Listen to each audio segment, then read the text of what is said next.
பள்ளிக்கூடம் போகாமலே நாங்க பாடம் படிக்காமலே ஆசான கூட்டமுங்க அண்ணனுக்கு பூமாலை போட்டு விடுங்க.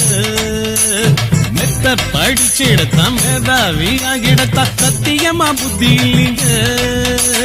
10 வருஷம் தான் கத்தி கத்தி வாதியாரு கண்ட பலன் ஒண்ணும் இல்லைங்க.